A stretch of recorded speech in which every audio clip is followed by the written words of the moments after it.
Namaskar, everyone. Good afternoon, sir. Hello. Namaskar, good afternoon, everybody. Namaskar, Nirav.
อ้าวตายเราชื่อยุวดีคาดการไกลแล้วเปลี่ยนชื่อไง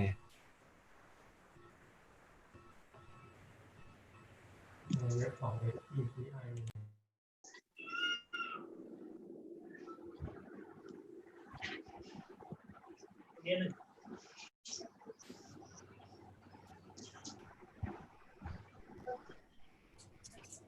ಇಟ್ಕೊಂಡ್ರೆ ಮತ್ತೆ ತಿರ್ಗಾ problem ಆಗ್ತಮ್ಮ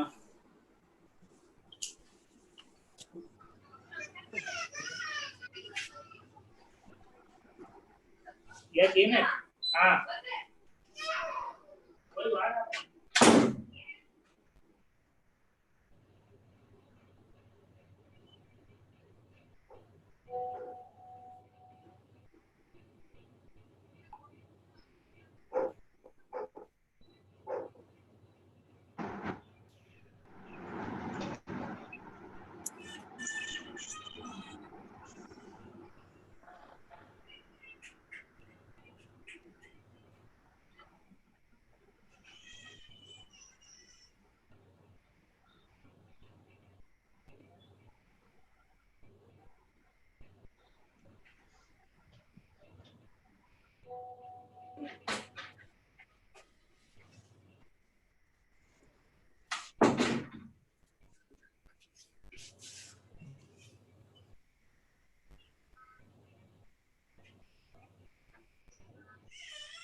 And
Namaste, everyone. Can you hear me?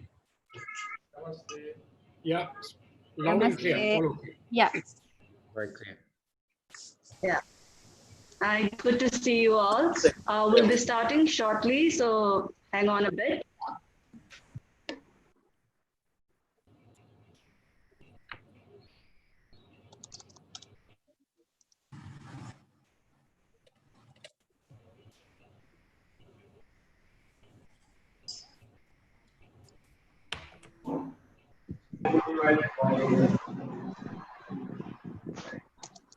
Yeah.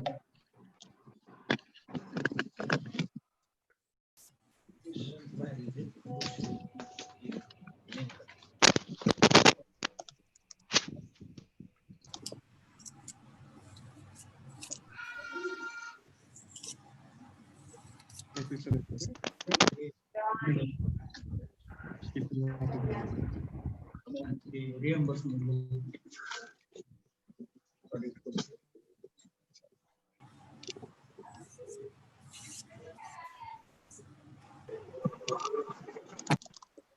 It's being live on YouTube. I have closed my video.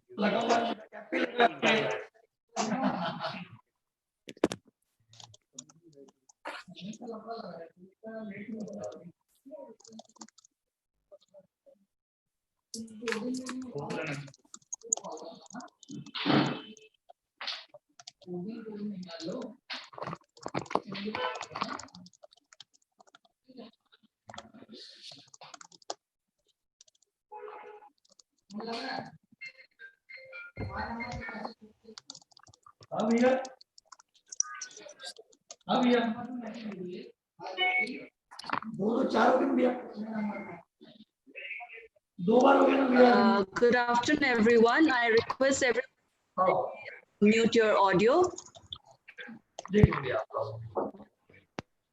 हे त्याला लागेल तर बघ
Namaste, everyone. Good afternoon, all, and good evening.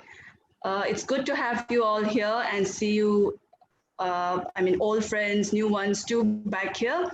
We'll be starting shortly with the youth dialogue. Few ground rules to lay down before we begin with this dialogue. Kindly keep your audio on mute. We'll be starting with the inaugural address shortly. After the panel discussion, we'll be having the Q&A session, and if anyone wishes to share their experience too, we will be having an open forum. For that, there is a raise hand button on the system on the Zoom network, so you can access that, and the moderator will get back to you regarding whosoever has any queries or would like to share their experiences. So those are the basic ground rules. Kindly keep on mute. If possible, put on your video because it's good to see you all and have you on board here. Yeah.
Namaskar, friends.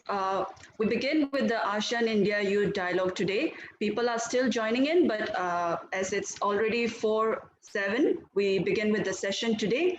I'm Shrishti Pukrem, Senior Research Fellow with India Foundation.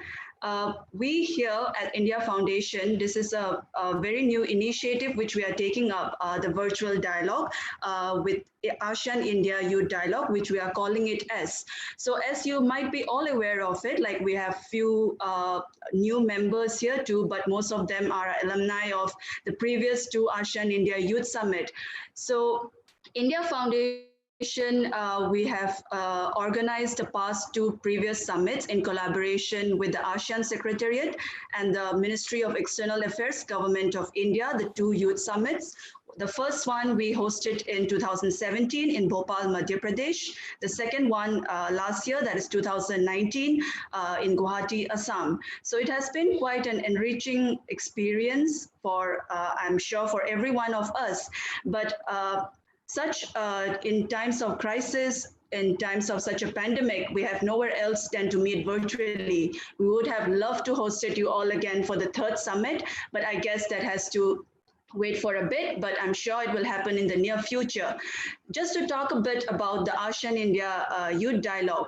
So we know that India and ASEAN have been quite engaged, and then we have shared a very good relationship. So in the hope of carrying on, in the hope of maintaining this relationship, both the editions of the ASEAN India Youth Summit, they have quite elicited a very positive response and resulted in quite an ongoing association between the delegates, between the ASEAN region as well as between India. So at a time when most countries, like all of us, are going through the same crisis in the world, are fighting the COVID-19 pandemic, it becomes highly pertinent to renew the conversations by utilizing the existing youth platforms such as the ASEAN India Youth Summit. And till now, we have seen that India and ASEAN countries, we have been tackling quite well with the COVID-19 crisis. In ASEAN, in fact, we must enhance our regional cooperation in this fight against the COVID-19 and learning from each other's experiences. So in a digital age, when many countries, we are under lockdown, some are getting onto the normal lives or still under quarantine, but we have to face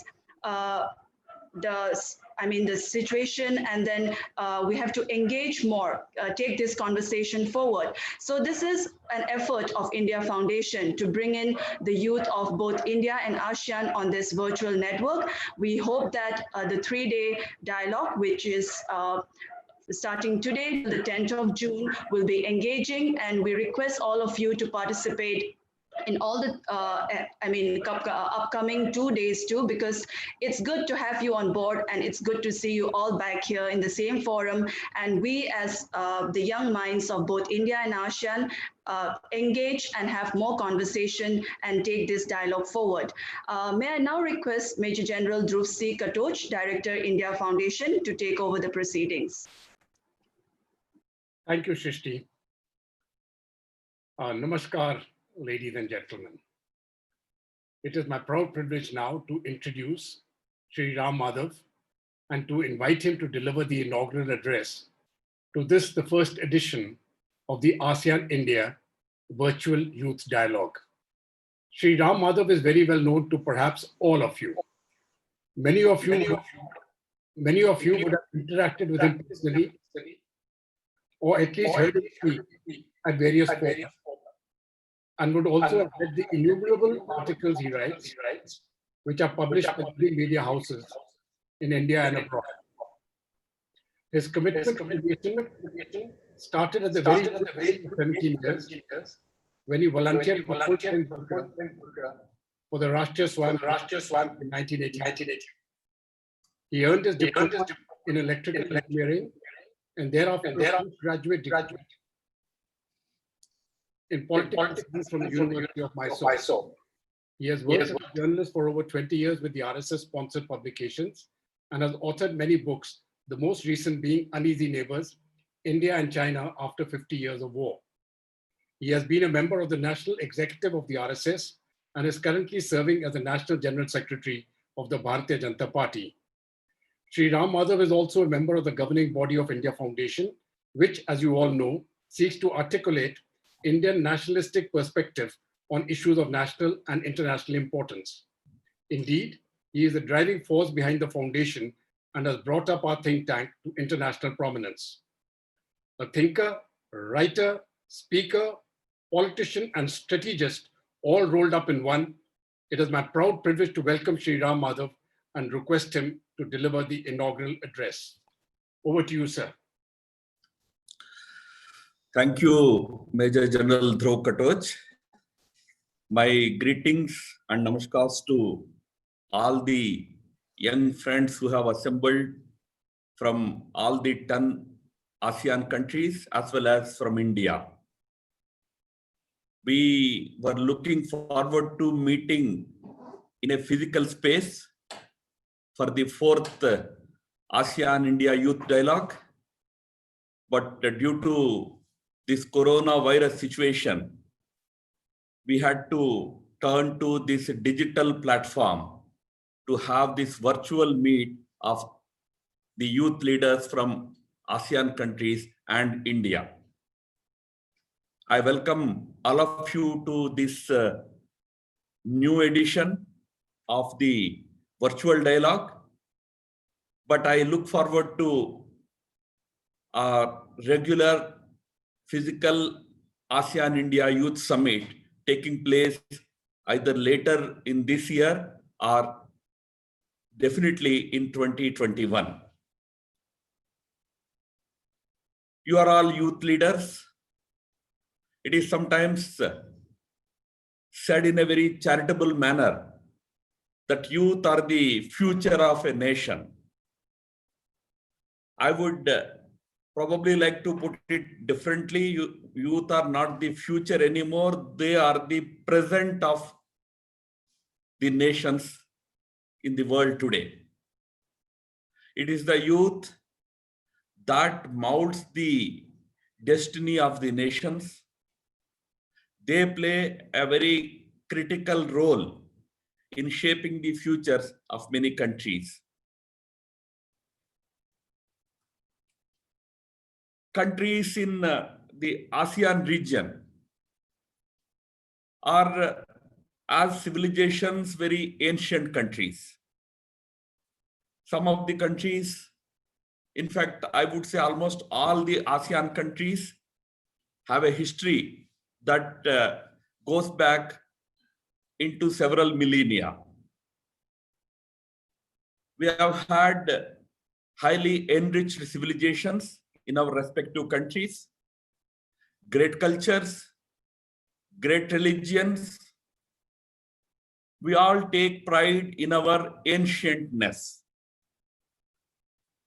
But let me also underscore that we are all very young nations as well.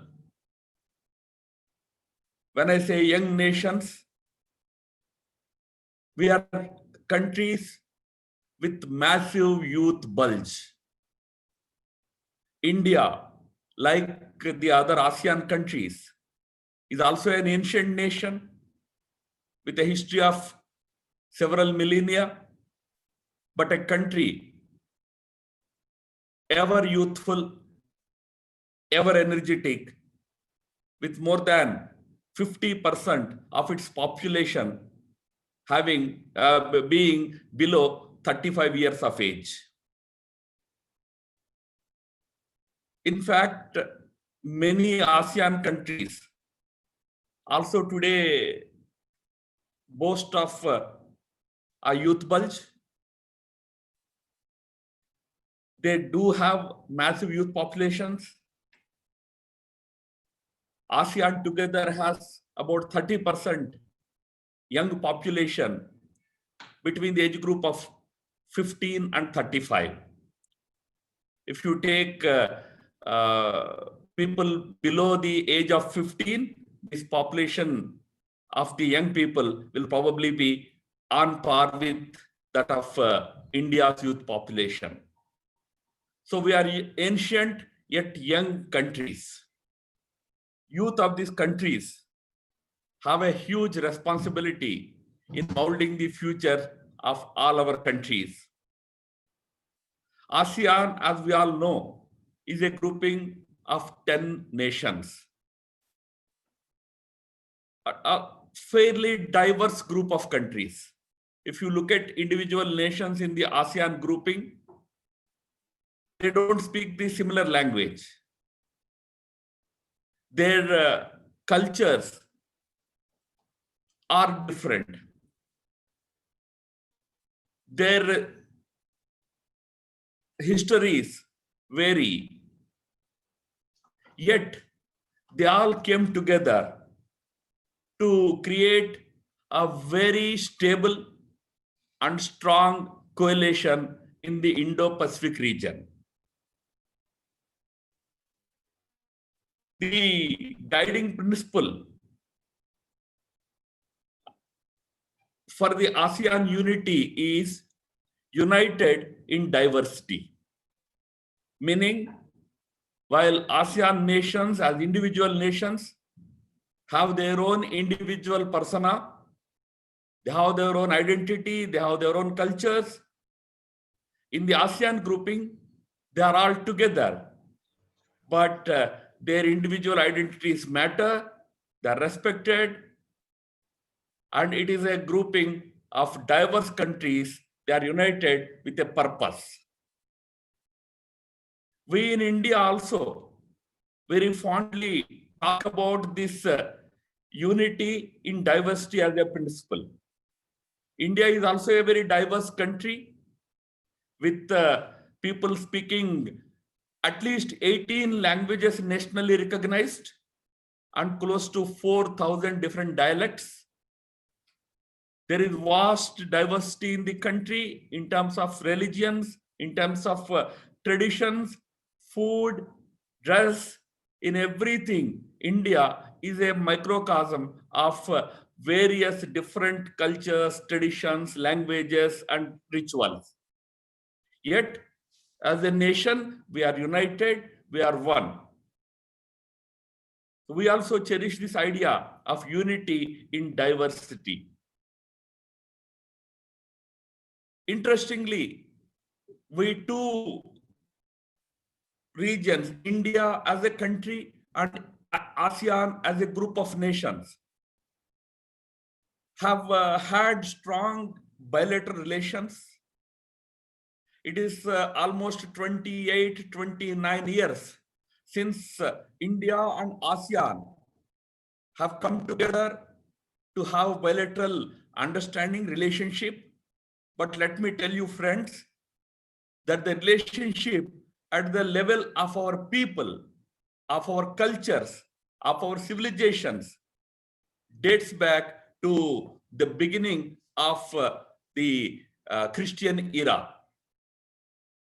In over 2000 years of our history, we have connected with each other, interacted with each other, enriched each other through that interaction.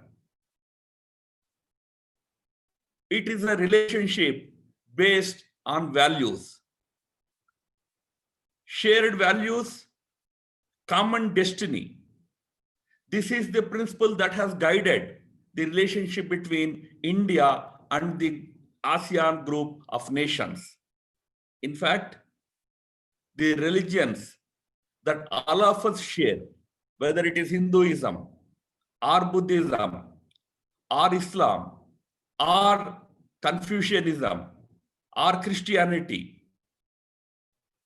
we have a lot of things in common between India and the ASEAN group of nations in terms of our religious experiences. In fact, many of the religions that countries in Southeast Asia, part of the ASEAN grouping, today practice, have their origins in India. It is through traders, through preachers, through monks, that these religions have traveled from India to countries in the Southeast Asian region, enriched the lives there, and today have become integral to the value system of many of these countries. So our relationship is very old.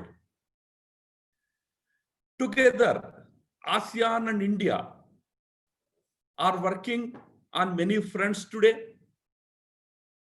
We have what we call as a free trade agreement between between India and ASEAN group of nations.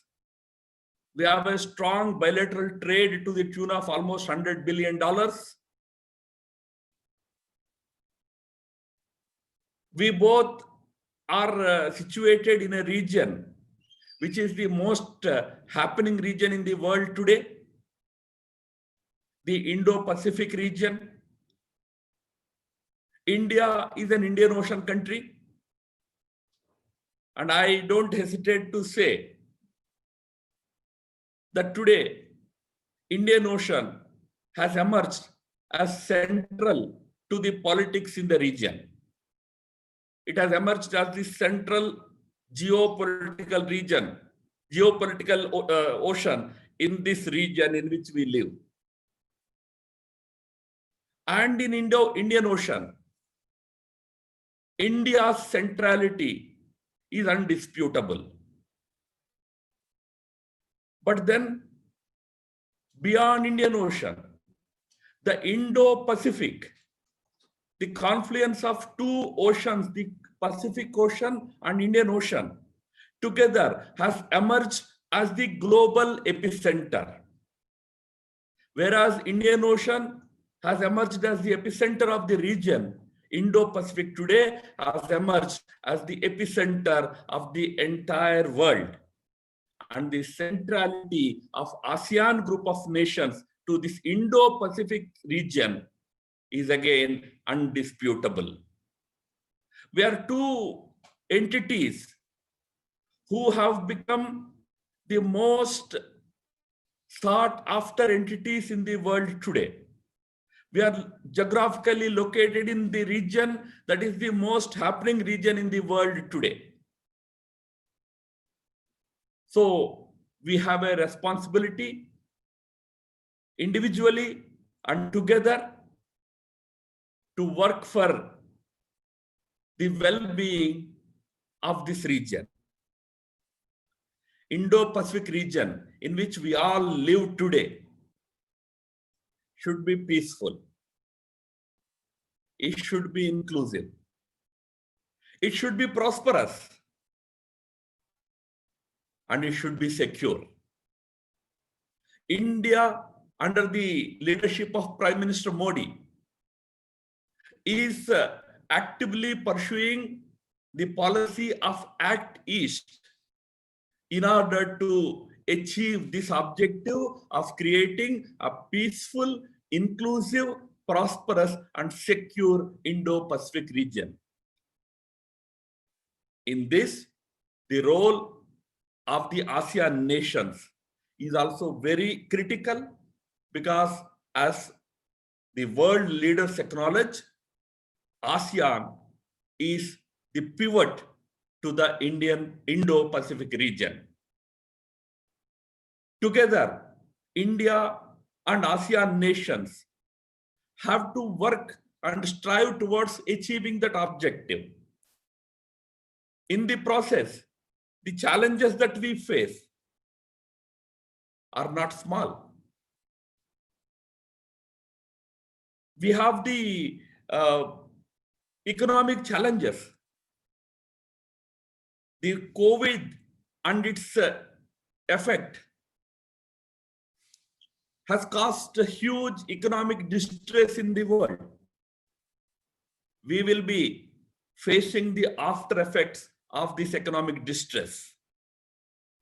We have to together work towards coming out of the economic fallout of this COVID pandemic.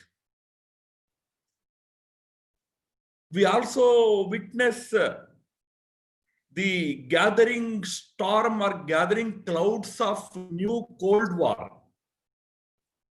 between two big countries, big powers in the world. Earlier, the Cold War in the last century happened in a different part of the world. We were not too much bothered by it. But remember, the new Cold War climate that is slowly engulfing all of us is going to be played out in our own neighborhood, in our own backyard, in the very region in which we live, namely the Indo-Pacific region. We can't afford it. In some of our countries, we have challenges like growing radicalism. These are the kind of challenges that the immediate aftermath of this virus, pandemic virus, that we all will be facing in our respective countries. Youth have to understand these challenges, because after all, it is our destiny which is going to be affected by these things. We have to play a proactive role in our respective countries to educate our own people about the challenges that we face today, as also about the common destiny that we all have. The youth as ambassadors in respective countries, the countries in which you live, or rather I would say active are probably motivated social activists, political activists in the respective countries that we live, but also as young youth ambassadors between ASEAN and India and other like-minded countries. We have a great role, an important role to play. I just conclude by appealing to all the youngsters who have joined in this ASEAN-India youth dialogue to understand that youth, the age demands that we enjoy life. Youthfulness calls for a life of enjoyment that we should. You all should enjoy your life. But globally today, youth is actually playing a very important role in shaping the destinies of societies. There are revolutions that are happening in many parts of the world. You have seen in the 21st century, countries have put an end to decades of dictatorships merely by the actions of young people. Youth have the power to change the destinies of nations. We must realize that power. We must understand our destiny, which is common to all of us, which is based on certain shared values. Those values of peace, inclusiveness, prosperity, and security. Those are the values that we all share. But also, we also must realize the challenges that lay ahead of us and work towards overcoming those challenges. I hope that this 3-day youth summit will help in the youngsters from ASEAN countries and India ponder over many such issues that educate us about our common destiny, but also inform us, enlighten us about our shared values. I thank you for joining in this virtual conclave and wish you all a successful conclave and successful proceedings of the conclave. Thank you and namaskar. Thank you, Shri Ram Madhav ji, for a very inspiring inaugural address, which rightly sets the tone for the panel discussion which will follow now and which will continue for the next 2 days. For the first panel discussion, the speakers are Mr. Yong Chan Yun from Singapore, Ms. Rati Kumla from Indonesia, Mr. Chong Tong Shen from Malaysia, Ms. Lim Sakura from Cambodia, and Ms. Soumi Agrawal from India. To moderate the discussion, we have Dr. Sonu Trivedi, who is at present the director of the Indian Cultural Center, Embassy of India, Seoul. Earlier, she has served as assistant professor in the Department of Political Science, Delhi University, a fellow at the Nehru Memorial Museum and Library, New Delhi, and the director of Center for Vietnam Studies, New Delhi. Over to you, Dr. Trivedi. Dr. Trivedi, you may unmute and start.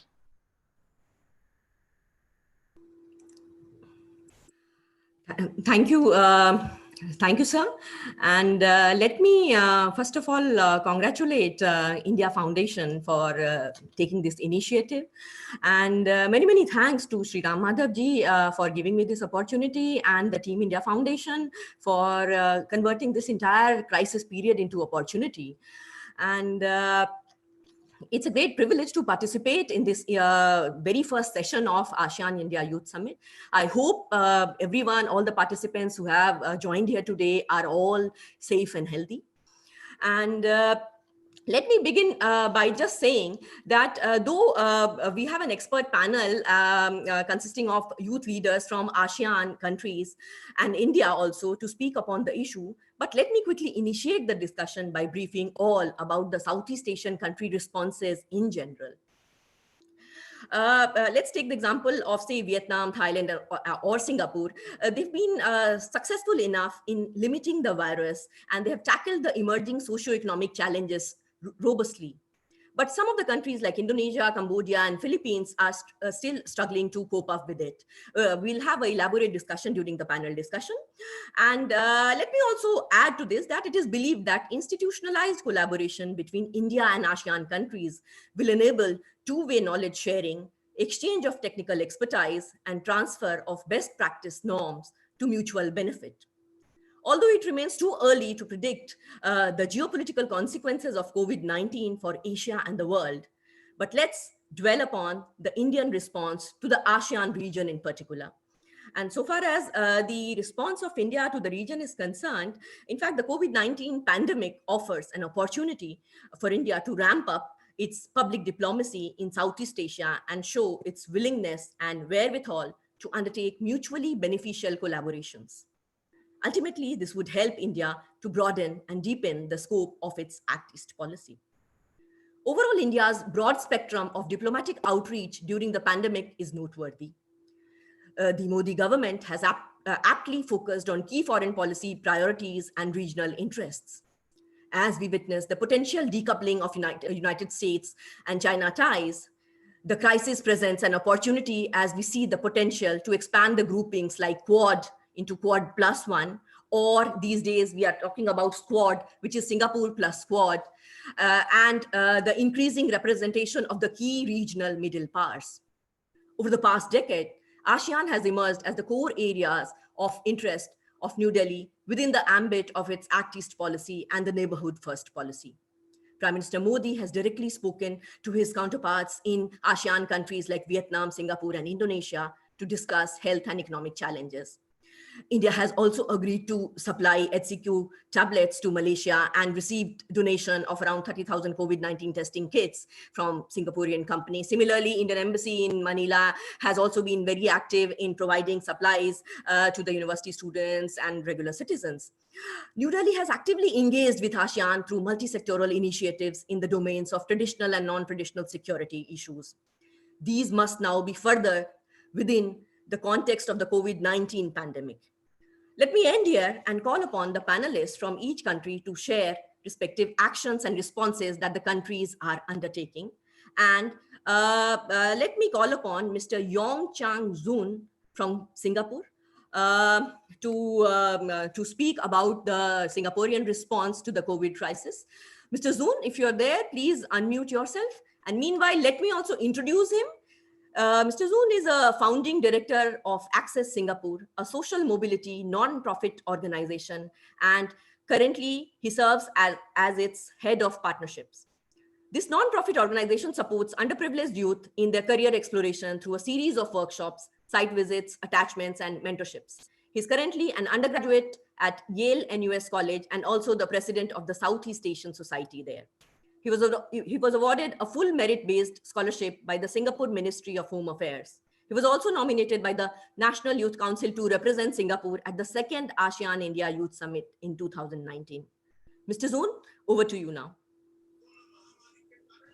Yeah. Hi, everyone. Thank you so much for the India Foundation to invite us and to convene us virtually, unfortunately, this year over Zoom. Very happy to join everyone here. So I think the moderator briefly introduced me just now. I think today I really want to talk more about technology from Singapore's perspective and what the Singapore government has done over the last few months in response to COVID-19. So I think to start off and for some context, I'm currently working in a digital transformation consultancy in Singapore. So part of that, I get to see the challenges that large organizations such as DBS Bank and different public sector organizations face in their digital transformation efforts. On the side, I also speak to ground up initiatives which use technology for good. And also, I head the partnerships team at a social mobility nonprofit organization. So the first part I want to talk about is digital transformation. In the last 5 years, actually, a McKinsey report actually reported that in the last 8 weeks, 5 years worth of digital transformation has taken place because of COVID-19. And actually, if you look around every business has been forced to digitalize, build their digital presence, take on tools for automation and for remote working. There's also the challenge of how to use technology to, do contact tracing. So actually the Singapore government, through the Government Technology Agency, was the first one in the world to launch a contact tracing application called Trace Together.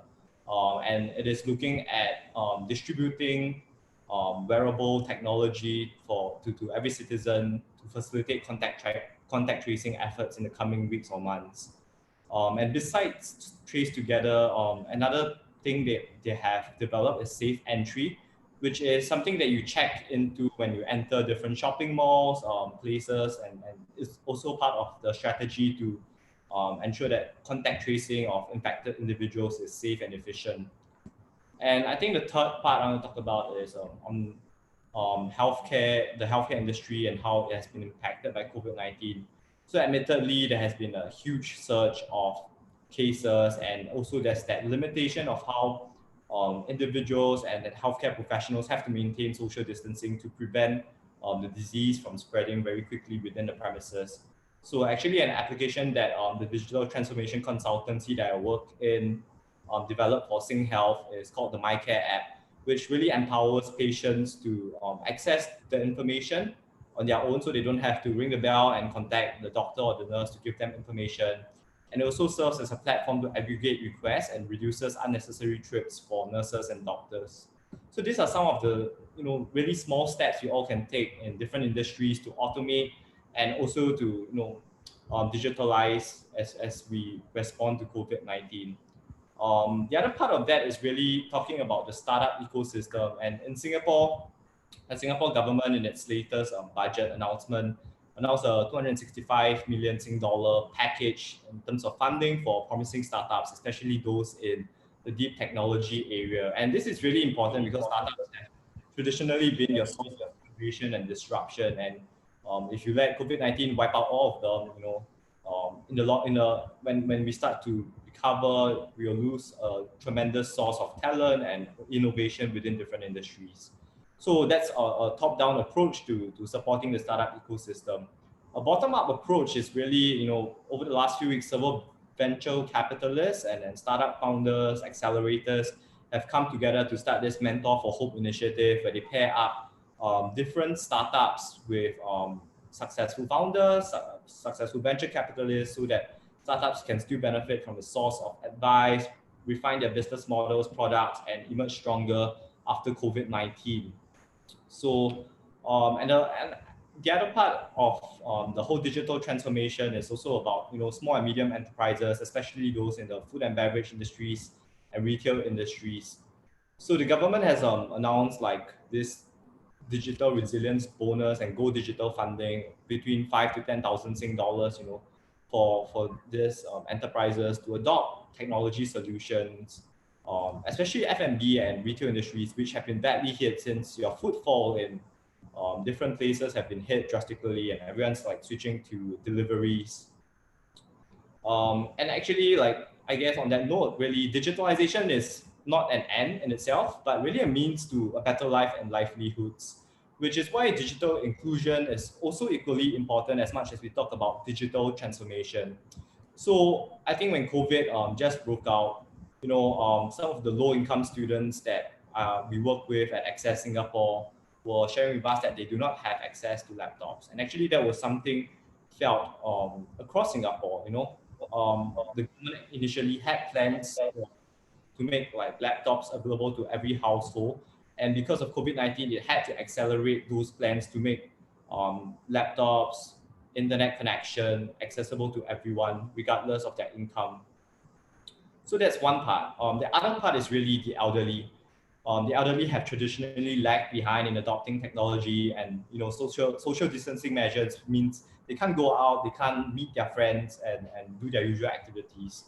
But how do they cope with all of that? So a new digital office was announced in the latest budget to drive a digital movement to support the elderly in going digital. So you have digital ambassadors reaching out to elderly to share with them how they can adopt technology and transit to a more digital life, and also to provide funding for them so that they have like smartphones, which is actually not a thing that everyone has. So those are just some of the points that I'll talk about that I briefly shared in terms of digital transformation and digital inclusion. Looking forward to hearing questions or anything else that I can help provide information with in Singapore's like response to COVID-19 later. Thank you. Thank you, Mr. Zun, for very nicely giving the overview of the Singaporean government response to the COVID-19 situation, and how the government is focusing on contact tracing, distribution of digital technology, apps to the citizen, and distribution of laptops. And also one most important which the government is doing is the support provided to the elderly to adopt to the digital technology. That is a very good initiative.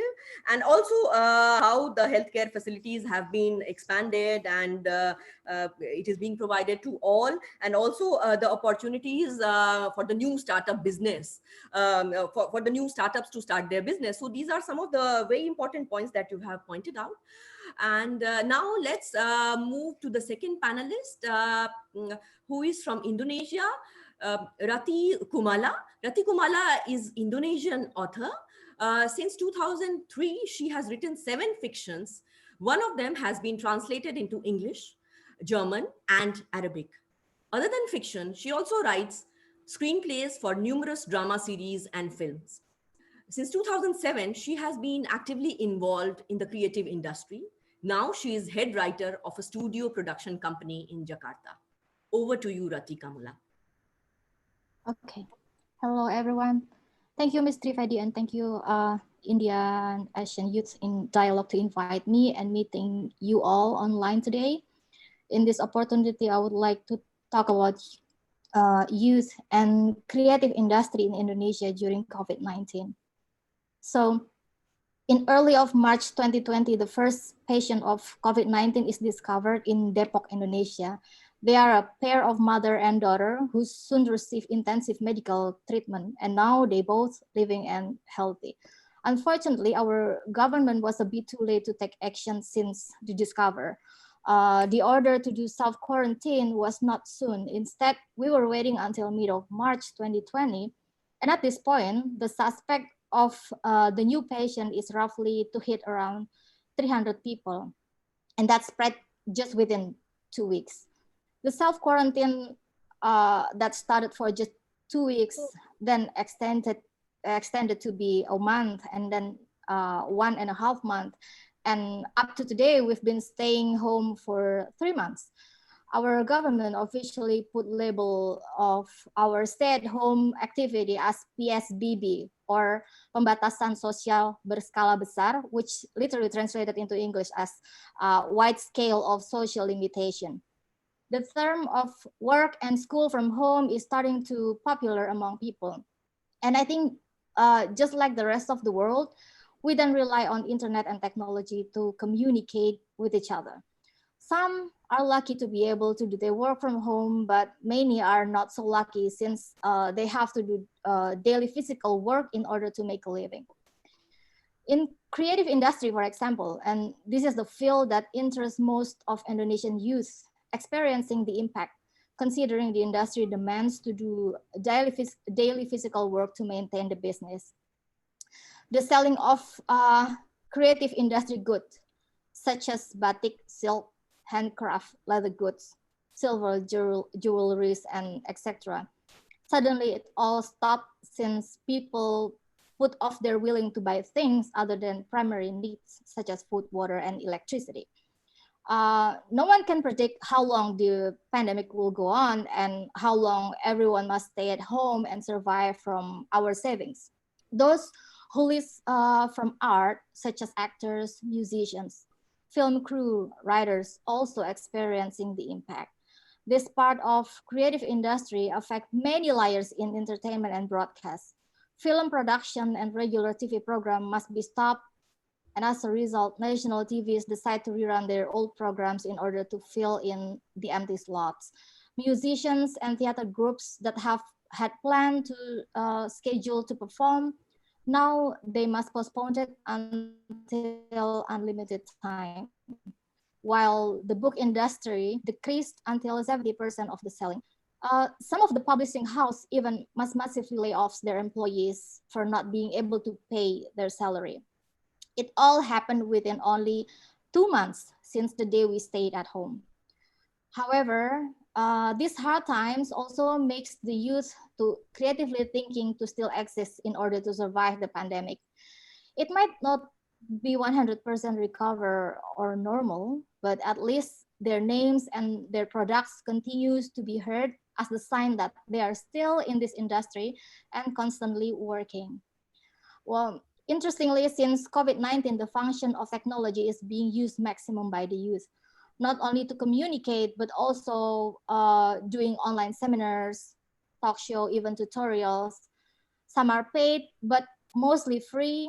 They're willing to share any kind of knowledge they have under limited circumstances, whether it's YouTube or Zoom, like what we do right now, Google Hangouts, or even Instagram Live. Some creative industry sellers start to sell their goods online and live through local e-commerce and Instagram.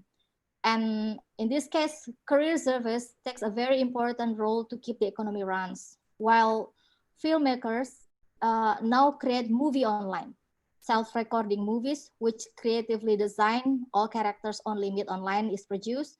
And also some filmmakers even organizing user-generated content where they engage the audience to record their personal scenes at home and being compiled and then edited professionally by the showrunner and even plotting them as part of the bigger story. This particular concept is quite successful in Indonesia and gives positive vibes and boosts the confidence that this creative industry is not dead.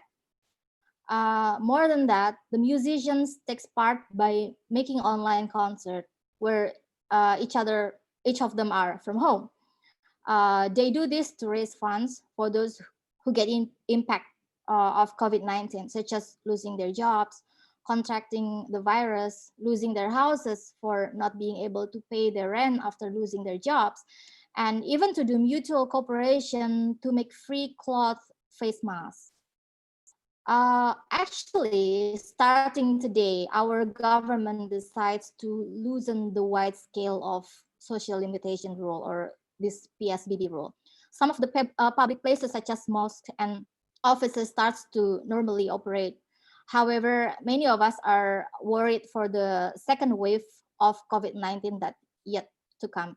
So we're still work from home, and I think that's including myself. And at the same time, as everyone else, I'm just hoping that the situation will be better, that what I do by staying home will finally flatten the curve, so we'll be living in healthy world, and worry-free socializing will finally embrace us. Thank you very much. Thank you, Ms. Rati, for giving us the country perspective of Indonesia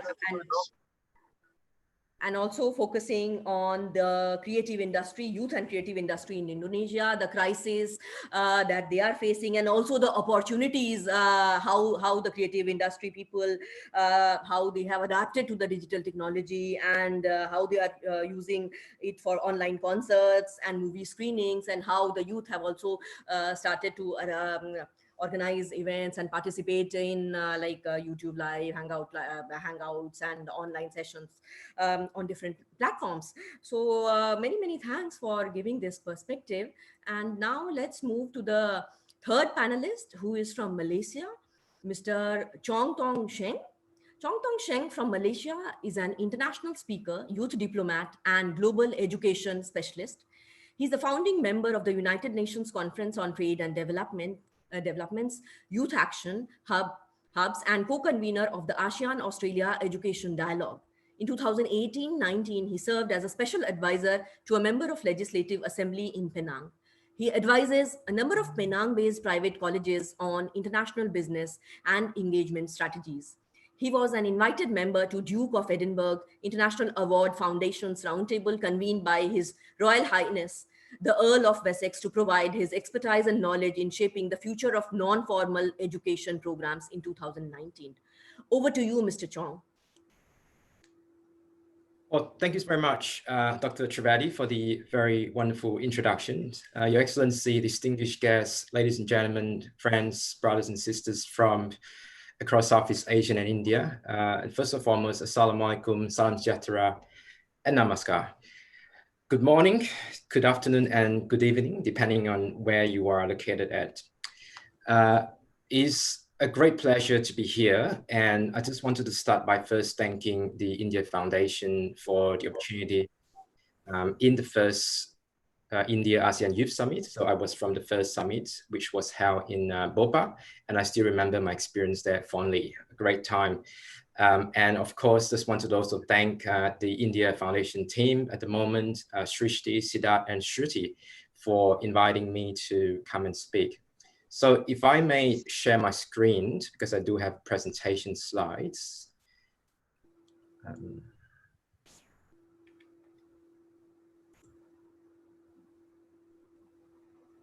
Just to make sure everyone can see that.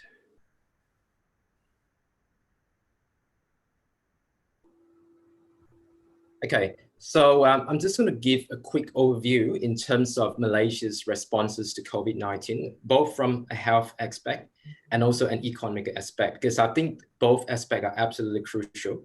But of course, we also need to talk about the role of youth in response to COVID-19.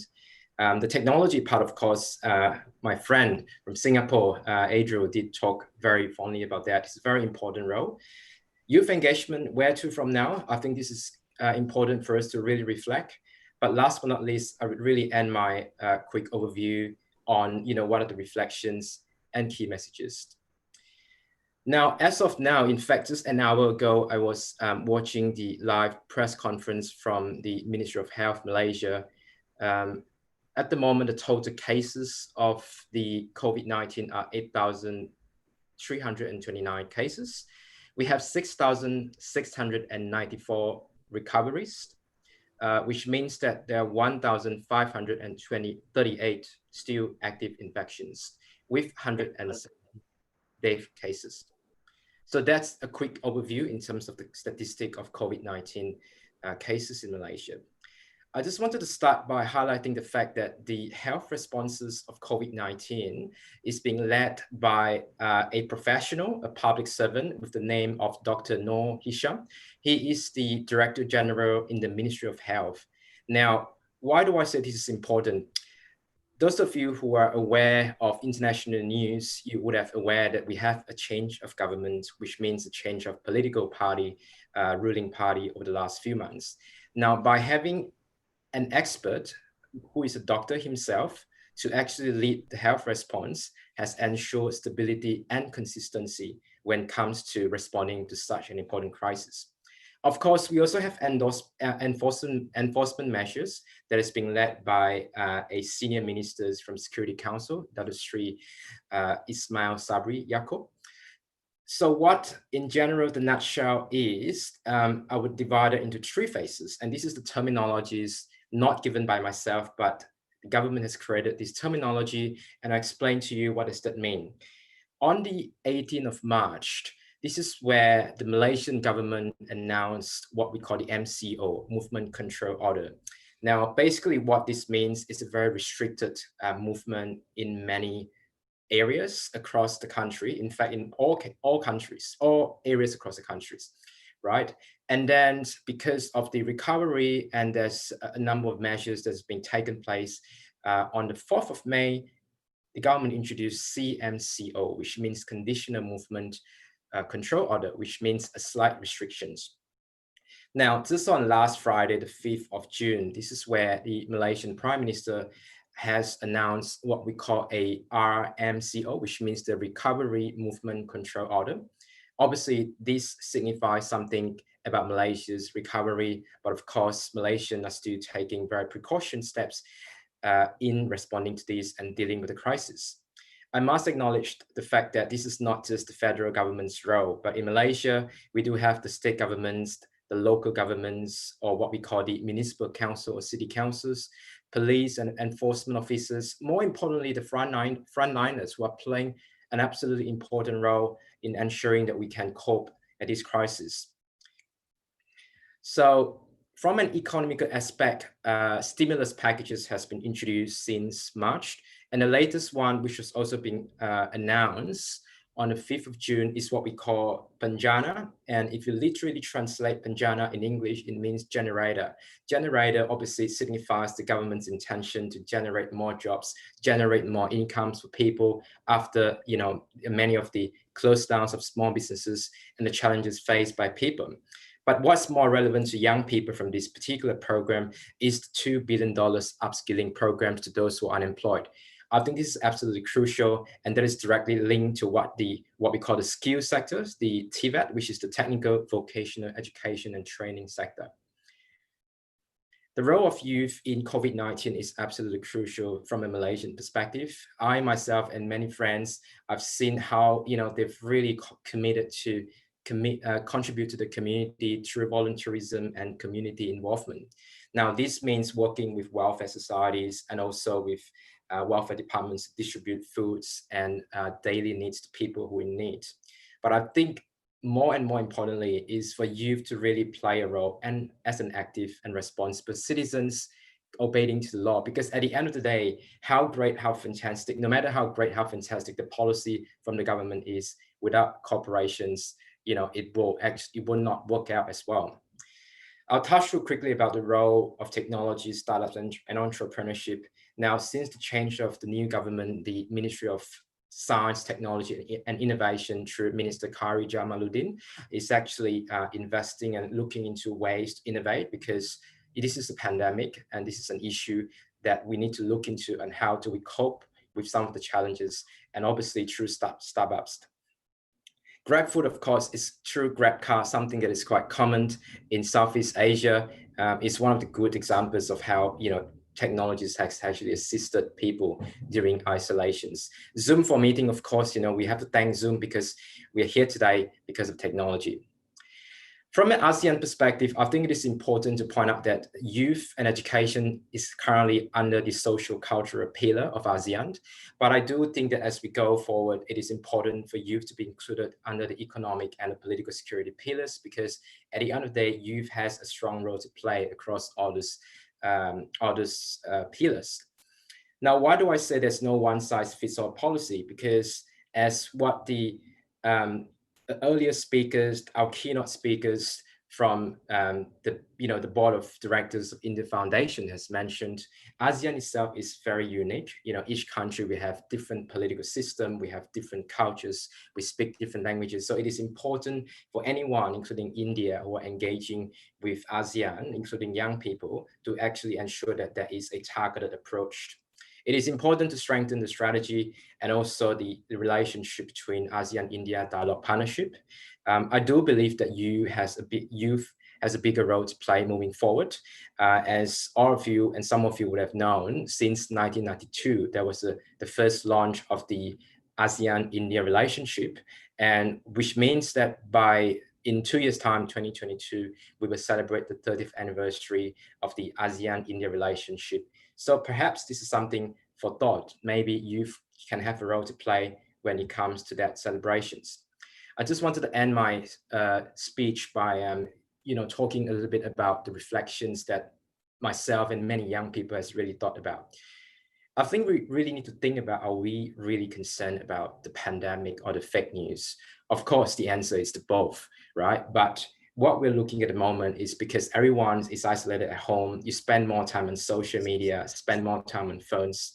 How do you actually be responsible citizens before you spread certain news? But I need to add that I think it's important for people to know how to critically think about what they read on media and on social media, because you need to first check about the source and also the author before you actually think whether or not the article makes sense or not. That's number one. Number two, I think the pandemic has really amplified some of the real issues that has been challenging the world at the moment. This means like environmental issues, economic issues, and social issues. Of course, it also amplified the needs to embrace technology, whether or not you like social media, whether or not you like technology. I think we have to move on by embracing that, because there's no other choice. Now, people may ask whether or not the world is actually online or offline or blended. For me, I think it is going to be blended, because there are many areas that is still not substitutable using technology. Just talk about education. It is still a challenge to actually deliver education online in many parts of the world. And of course, one of the issues that need to tackle that is the infrastructure of internet facilities. Youth does play an important role as a strategic partner to bridge the gap between policy makers and the community. And I think it is important that policymakers start to utilize the strengths and skills that young people can do to contribute to the society. But more importantly, are we ready for globalization and a more borderless community? Now, why do I say that? Just think about the virus. Coronavirus does not select people. They don't discriminate people. Whether or not you are rich, you are poor, whether or not you have highest authority in terms of the power, whether or not which country you are in, nobody is immune to that. So that really sends a very strong message that all of us, in fact, we need to really start thinking about this as a common human being. So I wanted to end by saying that the time for change is now. So it is important that all of us young people to really stop stepping up and to work together with key policymakers to come up with, to address some of the challenges that we're facing at the moment. Thank you very much. And over to you, Dr. Trivedi.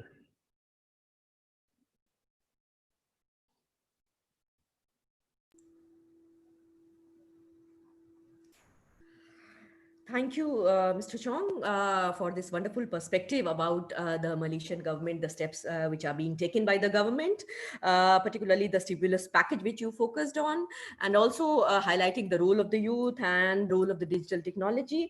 But the most important aspect of your presentation, which I thought was how you focused on the need for critical thinking and not just accepting whatever is there on the internet, think critically, and then take whatever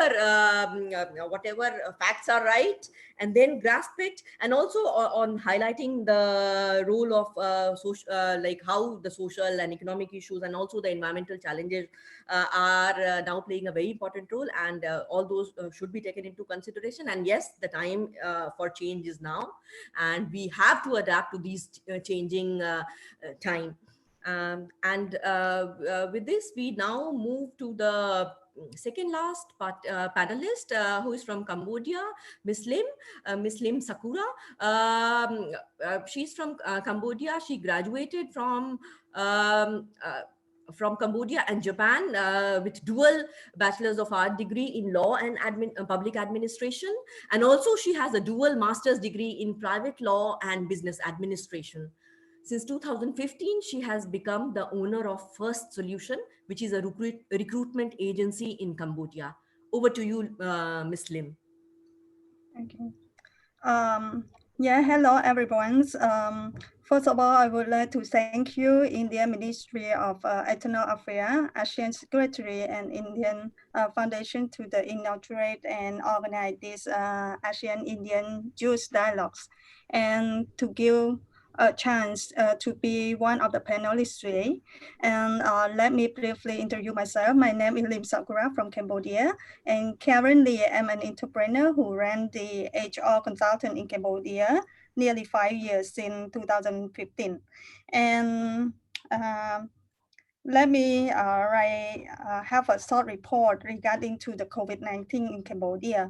By today, the total case is around 126. And we have a cure patient 124. And as we know, like COVID-19 is most of the people they fall sick with the COVID-19 and experience from the mild to the moderate symptom and recover without any special treatment, but special care needed. As I think in Cambodia is most of the youth, they play an important role to fight again with the COVID-19. For example, like they follow all the WHO simple guidance, like they try to properly wash the hand more often and avoid the crowded space and avoid the handshaking and wear the mask and seek the medical attention immediately. And like in the education field, they always educate the family and friend and community, spread out the community awareness online and offline. And some of the youth, they try to voluntarily work with the community, help out the older people and in like an immune compromised people, and they try to pick up all the grocery and medicine to the vulnerable people in the community and take care of the healthcare worker, family, children, parents, when they are all called to work in the high demand to life saving or some others. And sometimes more of the youth, they are very potential in the donations. And I think it's a good point, like Cambodia, they try to find the reliable charity to donate and support all the campaign as well. Like they try to challenge all the video clip to find the donation for all the medical care unit. this is what I think is very important for the youth who try to fight again with the COVID-19. And another point, like I think like Cambodia is experienced from the COVID-19 a lot because I find out that for many Cambodians, they get the debt repayment bigger threat than the COVID-19 because they're facing the job losing cost of the COVID-19, make it even harder for the family to pay for the loan, and sometimes they also try to get to earn from the living for their family. And as we know, like before the COVID-19, Cambodian is get a lot of income from the tourists and from the manufacturing. And we can see like tourism before the COVID-19 is grow industry from with the foreigner arrival. Is this like around 6.6 million in 2019 and has grown a lot. And after the COVID-19 occurred in Cambodia, we lost a lot of money, and some of the people who try to get the money from the tourists, like or the transporter who try to get the income from the work, but still we have a lot of a lot of issue from such kind of tourist sectors. And some also like they have some problem with the enterprise. They all close and they temporarily close, and most of the people and staff, they try to get work out part-timely everywhere, but still they cannot get enough income. And but from the government, they have a lot of response, like our Prime Minister tried to get the clear guidance to request for all the financial institution or microfinance to request them for the delay or the loan, or to pay for only the interest to keep all the basic loan. I think it's a good response to have one part of this COVID-19 crisis. And another one is like we had hit the sector, the COVID-19 crisis is hit very much on the information sector. Like Cambodia is still need a lot of technology training to using online class and online business purpose enterprising and some others. So it's still facing a lot of such kind of telecommunication, telecommercial, and some other problem. So we still need a lot of training. And another thing is like more of the enterprise, even they facing a lot of commercial crisis, but still they try to get together within the online network for like reconnect, and they try to make enhance all the initiative in order to get the business back. And the government also try to get the assumption for some parts, like some small part type exemption, and some other like subsidy for some small enterprise, and to get the SME loan for the company which are get some more issues and crisis on the COVID-19. Yeah, and this is all about my presentation for the Cambodian current crisis of the COVID-19. Thank you. Thank you, Ms. Lim, for this perspective of the Cambodian government and also the role of the youth and how community awareness is being carried forward by the youth of Cambodia, and the way you are taking care of the health workers and the elderly population, and particularly also highlighting about how the online business enterprises are doing very well in this time of pandemic, and how the time of crisis has been transformed into opportunity. With this, we now move to the final speaker in the panel, who is Miss Soumya Agarwal from India. Soumya Agarwal is the CEO and a co-founder of iGen Plus, an initiative focused on building next generation thought leaders. She's a young social entrepreneur who believes in Indian spirituality and ethos.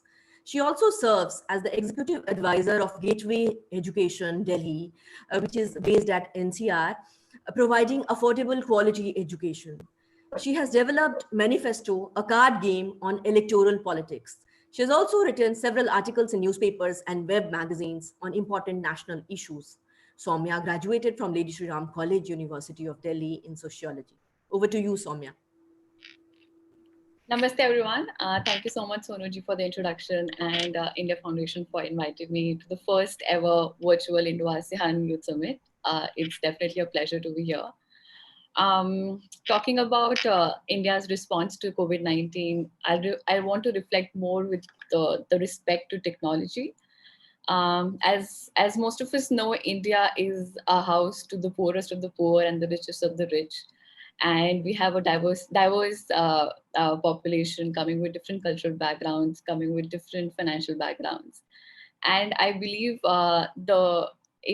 in everyone's life, including you and I, even India's government major issue has been how to connect with such diverse set of people. And I believe technology did come very handy in this.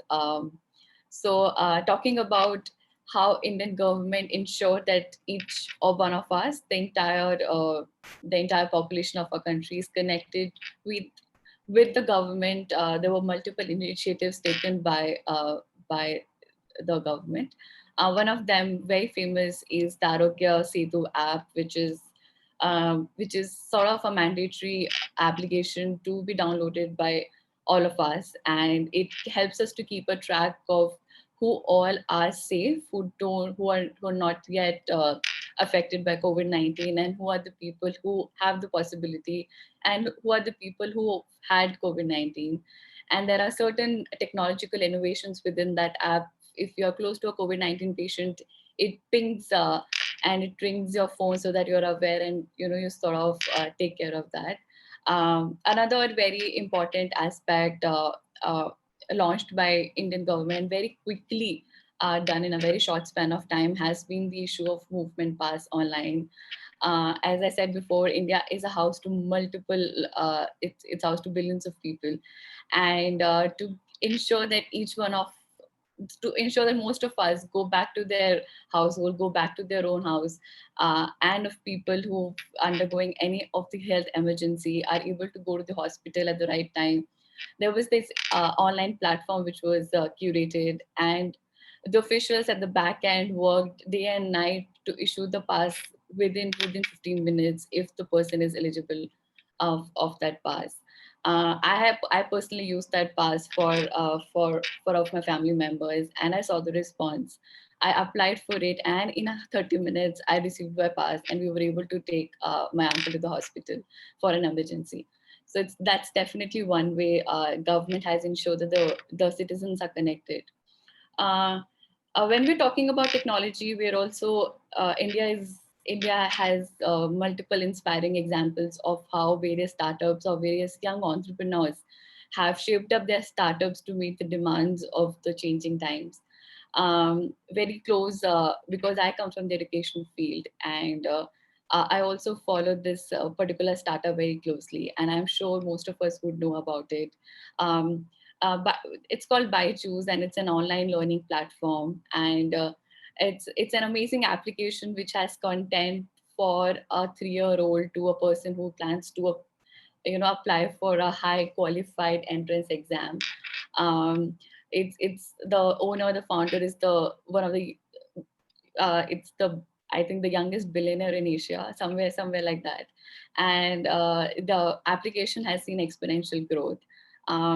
The applications like that has ensured that during COVID-19, each of us are able to learn, are able to grow, and there is no disconnect between what we want to learn, and there is this proper connection ensured there. Second example that I have of a young entrepreneur is someone also known to me. He's called Inaugural. He's a startup with the name of Cactus, and he's connected different researchers from all across the world on a single global platform where people who are researching on COVID-19 can come together and discuss their output, their research, so that the research is being supplemented and complemented to each other. None of it is repeated. Each of us can learn from, the researchers can learn from each other instead of repeating something that has already been done somewhere else. So that's something that, and that's helping people of various, from various countries coming together and combating this pandemic together. Third example, and a very, very inspiring and also my favorite, is Siddharth Wembor from, sorry, I think I'm saying the name wrong, is the founder of Zoho Corporation, who was working in Silicon Valley, had a very good paying job, but left everything to start something in India. It's very interesting to know his perspective, because he says that any innovation or any entrepreneurship doesn't have to be limited to Silicon Valley, but can be brought at a village level. And it's $1 million company. And now his office, his team has trained people from small villages somewhere in the south of this country. There are 2 offices with more than 400 villagers working for the company. It's a great example for all of us to understand that entrepreneurship can be decentralized. And as an Indo-ASEAN group, I believe that COVID-19 has given us the opportunity to, again, decentralize entrepreneurship, decentralize innovation, be able to create something new from our own houses, rather than only focusing on something that can be scaled or achieved in a particular country. So that's something that I think has come up as an opportunity because of these tough times. So these are the 3 examples that I had with respect to what Indians have innovated and achieved achieved or done to combat this COVID-19 with respect to the startups and entrepreneurship. And yeah, I think that's it from my end. If there are more questions, I'll be happy to take them.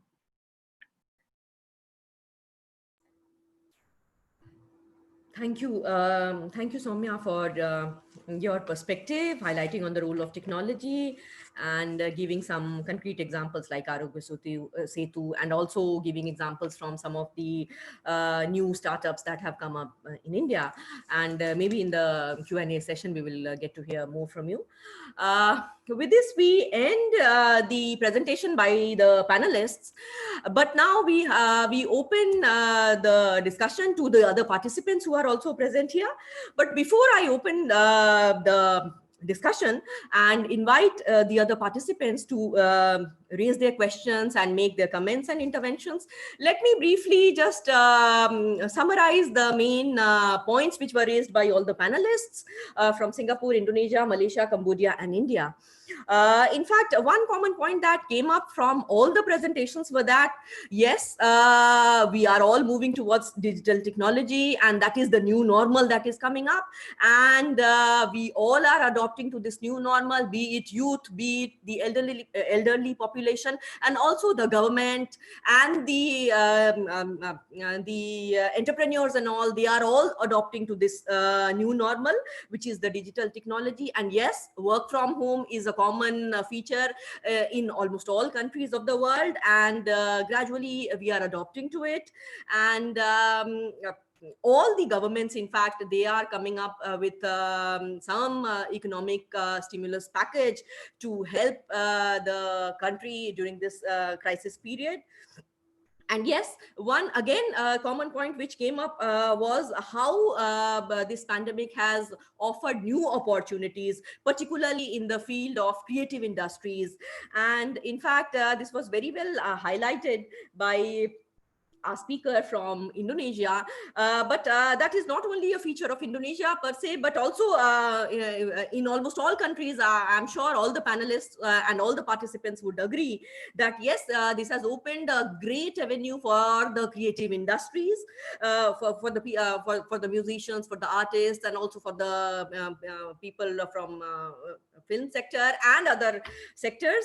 And not only this, let me also add that in fact the normal people, in fact the housewives and all the children and the entire population, you can say, they have got enough opportunity, and we are using this time to relive our hobbies. And in fact it is also giving us an opportunity for personal soulful search and reflection, and that is why many of us are also trying to relive our past experiences and also adopt to new things. Some of us are engaged into cooking, gardening, and many of us are also engaged in yoga, meditation. So these are some of the things that we have all adopted to.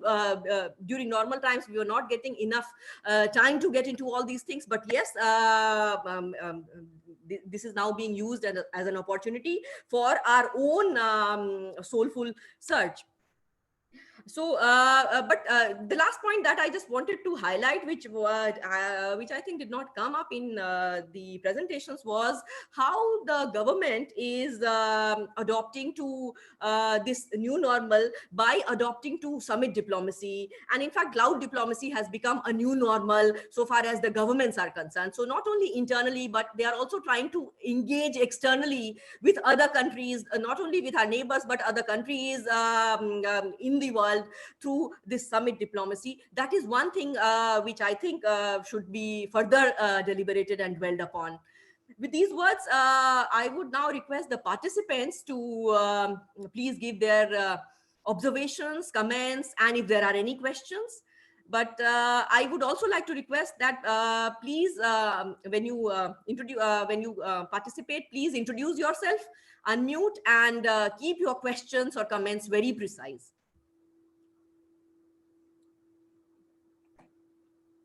We will take up few questions in the first round, and then we will ask the panelists to respond.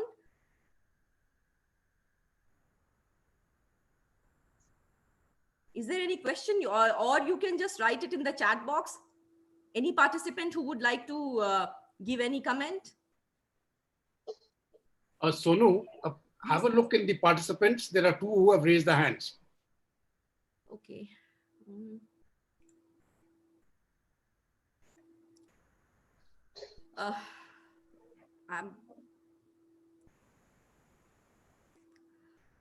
I can't see the raised hands option, sir, if you can just call out the name, because I'm not getting that option. Fauzi Vayu Zamzami. Okay, thank you so much. Thank you so much for inviting me to have questions here. I am Fauzi Wahyu Zamzami from Indonesia, and I study at Universitas Islam Indonesia. First of all, I thank to the moderator who invited me to us, and also the India Foundation for holding these extraordinary discussions. As we know that I highlight for all the speakers that the role of technology and media in this pandemic is a very large and very important. Especially this good for education, health, and other aspects that can support youth development. But as we know that on the other hand, it turns out that it can be dangerous for the youth themselves and even society at large. We know that conspiracy theories are scattered until various debates have appeared in the media since the COVID-19 pandemic spread. Conspiracy theories could threaten effort to deal with the coronavirus. It provides an example in Indonesia how conspiracy theories can organize the means to carry out the dangerous actions. But here, it's not also in Indonesia, but in other countries such as United Kingdom, where it implicates medical personnel who are seriously working. In addition, it makes his follower do the same, right? And also, what I want to say here, there is no scientific evidence for these assumptions. So I just have a question. How do youth deal with these issues? And what should young people do to address these issues? Because I think this is the important role for the youth in spreading media and also the technology and other aspects. Thank you so much. Right. Okay, before I call upon the next intervention, I request the participants to raise very pinpointed questions because we have over more than 100 participants. So next, Ms. Shruti Rao. Am I audible? Yes. Yeah, my question is towards Thompson Chong of Malaysia. Thompson, in your presentation, something caught my eye. You mentioned that the government has declared a staggering budget for upskilling program for youth. We would be really happy to know the details of this program, as I think in India it will be useful for the youth as well. What kind of skills are being imparted, how the youth are enlisting themselves, and what is the mode of providing the training to the youth in these times? If you can throw some light on these questions. Thank you. Next, Sheetal. Sheetal, are you here?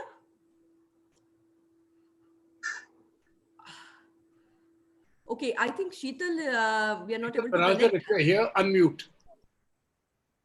Sheetal Barajdar. Okay, go to the next one. Okay, Bharti Chibbar. Am I audible? Yes. Okay, thank you, Sonu. Also, congratulations to all the paper presenters for a very wonderful presentation. I have a question for Yong Chang from Singapore. You highlighted a very interesting aspect that the government has taken an initiative of bridging the digital divide for the senior citizens. Now, it's really good and something that we can say an opportunity in crisis, for the seniors to learn about digital skills, But there are two issues. One issue is for senior citizens to learn digital literacy or digital knowledge. One, they need the kind of support from the family and perhaps also the community. And also we have some families which may be from the lower income household. So in order to ensure that this technology reaches them also. So what are the steps taken by the government? If you could highlight more on that. Thank you, Bharti. Yash Binani. Yes, ma'am. Yes, good evening to all, ma'am. Am I audible? Yes, yes.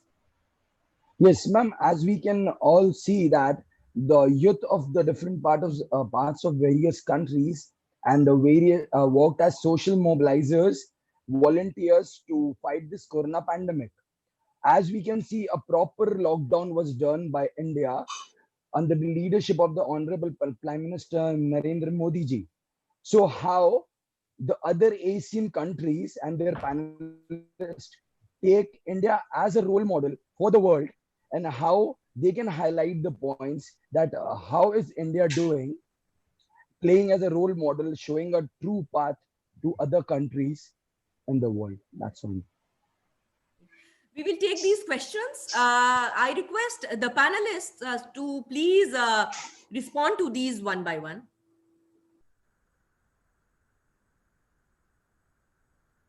Yeah, so I think I had a question on the elderly and helping them cope with digital transformation.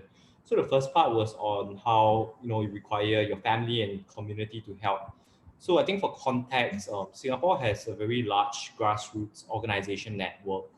So in each constituency, you have a large pool of grassroots volunteers, and I think many grassroots organizations have programs and volunteers specifically to befriend the elderly, to support them in their day-to-day living, help them cope with applications to different government agencies, check in on them, ensure that they're doing okay every now and then. So I think that the new movement to support the elderly in adopting digital devices, going digital, will tap on the grassroots network and community partners a lot. And I think the second point in terms of supporting low-income elderly specifically, again, it really goes back to how the community will come in to provide financial assistance supported by the government. So I think part of the latest budget was also the government's intention to provide funding so that every elderly can have access to a smartphone. So that's the first part. And also how you can provide programs and you have one-to-one digital ambassadors to explain slowly to the elderly at a location which is convenient to them, which is their nearest community center. So I think coupled together, these are some of the initiatives and efforts to help the elderly go digital. I hope that answered the question. Thank you. Next panelist. I'll go. I think I have a question regarding the recent economic recovery stimulus package announced by the government. So just to give you an overview on that, it is a 35 billion ringgit Malaysian, equivalent to about 8.2 billion US dollars packages. And the reason why I did not actually list out all of the items is, I only selected the one that is relevant to young people. But of course, in general, it does include things like free internet. It includes things like public transport to encourage people to take public transport. But more importantly, I just want to come to skills gap. Now, skills gap is not an issue that is an issue that is a current issue. Skills gap is actually something that has been ongoing. It has been something that is a discussion that that people within the education space has been talking about. So one of the good examples with that is I wanted to showcase an example in my hometown in Penang. There's a center called Penang Skills Development Center, and this is a skills development center. Is an education training center that is owned by a multinational company that is based in Penang. So it is not an education institution, it's not a university, but it is the employers themselves that actually own this and actually train people on Industry Revolution 4.0, artificial intelligence, big data analysis, technology that is much needed in today's society. So I just wanted to stress the importance of bridging the gap, right? Skills gap. How do you actually address that? I think this is an issue in many countries, according to my analysis. But the only way to do that is to have a coordinated strategy between education institutions and also with employers to address that. And the government of Malaysia, under the Ministry of Education, particularly the senior education minister, the current one, Dr. Region, he's actually focusing on this particular area is something that we think is important. But before I actually end, I just wanted to say that every country is different, and while certain plan or certain recommendations can be adopted in our country, but it has to be experimented in other countries as well. The good reason for that is that Malaysia itself is a 31 million population country. Right, ASEAN together collectively 622 million. But India, as I've checked of today's statistic, more than 1.3 billion population. So in other words, ASEAN together as a whole is still smaller than one India. So obviously there are a lot of complications in managing a big populations, but I'm sure that this is something that the young leaders in India will certainly have to play a role in that. Thank you. Next panelist. Yeah, I would like to give a little bit response, especially for Mr. Yasbinani. I think at this point, we still, in Indonesia, we still seek for the perfect way to do the new normal, which at this point also include whether it's going to be the full quarantine or just like limited quarantine. In the beginning, Indonesia looked at the South Korea to decrease the spread of the pandemic. However, I agree with Mr. Chiang that the situation of each country is very different, and the quarantine system that work in other country might not work for our country, since I think the economic field takes a very important role to keep the economic goals on in one country. Thank you. Ms. Lim or Soumya Agarwal, if you would like to respond. Yeah, so I think I'll take a question which is there on the chat box where Bhaskar is asking from work from home, government has now started opening the lockdown, and what other aspects do we need to work on the bridge? So I think I like to add on here, definitely work from home has ensured there is a continuity in the work, and there are a lot of organizations which have given work from home as a choice for the lifetime, including Twitter and Spotify. So definitely it has worked for the companies and the organizations that are operating online. However, there are definitely a lot of factories, there are manufacturing units, there are various setups that have to come together to run their business and to run the economy. So it can't be completely work from home. If you look at India, for example, very subtly, very slowly, the lockdown was opened. And it is still opening. Very strategically, few sectors were opened initially, which were very important, and then slowly they've opened most of the sectors now. To ensure that, when we talk about the new normal does include ensuring social distancing, ensuring sanitization. There was this thing that I read on WhatsApp, the new future is masked and covered. So that's how the economy or the factories or the business units have to work in the future, and to ensure that the economy is running, to ensure that the business is happening, but yes, the safety and precautions are taken completely care of. Thank you, Soumya. Ms. Lim, would you like to respond? Excuse me, I have no any response yet. Okay, thank you. Thank you. Let's. We still have some hands raised, but I'm afraid that we'll not be able to take any more questions, as we have a very important presentation by our Secretary East. So let's wrap up here, and just the last word I would like to say here is, yes, this is the time for change, and let's adapt ourselves to this new normal. And let me thank all the panelists, Mr. Zoon from Singapore, Ms. Rati Kumala from Indonesia, Mr. Chong Tong Shing from Malaysia, Ms. Lim from Cambodia, and Soumya Agarwal from India. Thank you. And over to you, Srishti, now. Thank you, Dr. Sonu Trivedi, for wonderfully moderating this first session. This is to inform you all, sorry about it. Secretary is Vijay Thakur Singh ma'am was supposed to address us today for the special address, but due to some technical problem, we are having slight issues with it. So we will be having her talk tomorrow at the beginning of the session, that is on 9th of June, 1600 hours, Indian Standard Time. Tomorrow we all meet again at same time for a very interesting lined up again. Tomorrow we will have the Indonesian ambassador to India delivering a keynote address to us. Also, the High Commissioner of India to Singapore, His Excellency Javed Ashraf, joining us from Singapore.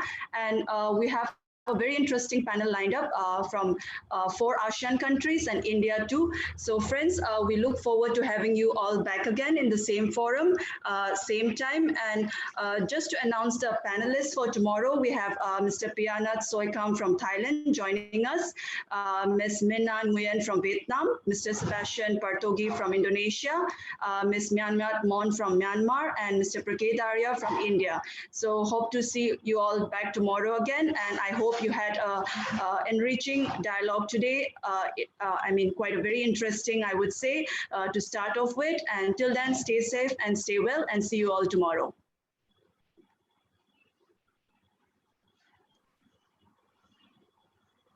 Thank you. Bye. Bye, everyone.